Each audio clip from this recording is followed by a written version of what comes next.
Is noise affecting you?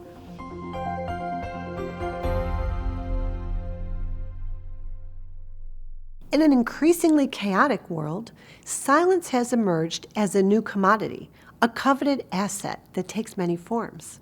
From acoustically controlled hotel rooms to executive offices with smart windows, the wealthy and privileged are paying big money to quiet things down. There are good reasons for this. Unchosen noise has emerged as the greatest stressor in urban living. Noise-canceling headphones or earpieces compete with decibel-lowering capability. When layer upon layer of noise assaults us, it can certainly feel like a wall of chaos. But clearly, noise is not chaos. There exist noises we like and noises we would prefer to avoid. In a city, the soundscape of people living their lives and doing their work is not really a chaotic sound, and someone in construction might say, I love the sound of the jackhammers because it represents progress and achievement and a job. But even they now wear protective ear equipment. Another person might hear loud music and be filled with the feeling of being alive. For others, it feels intrusive, unchosen, and jarring. I suppose it's about choice. When one hears a lawnmower at 6 a.m., one might not be excited that their neighbor is well and keeping his home tidy. One might be irritated because the noise interferes with what he chooses to do at 6 a.m., sleep. I do think we have to be thoughtful about what sounds we choose to experience and when. I also think we have to be aware that those with sensory issues experience extreme distress when they hear unexpected noise.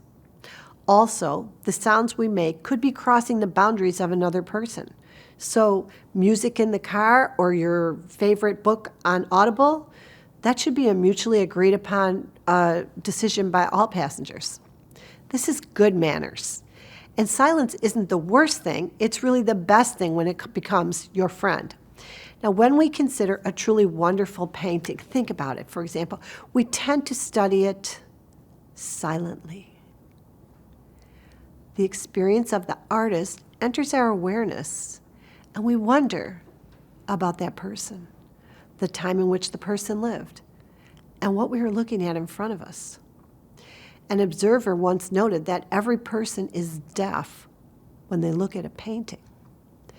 It does not communicate through noise, but through silence.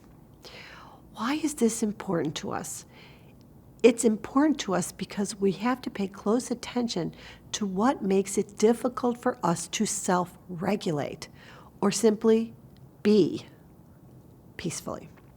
A husband with 3 small children under 5 recently said that his salvation comes on his drive to and from work. He said, my house is so loud. But he said, I don't experience it as chaotic. The kids are busy being kids.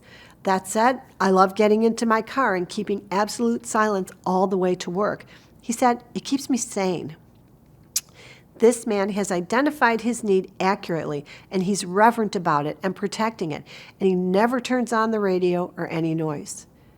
Some people can park the noises of children and think rationally in the midst of the noise, especially the children's parents.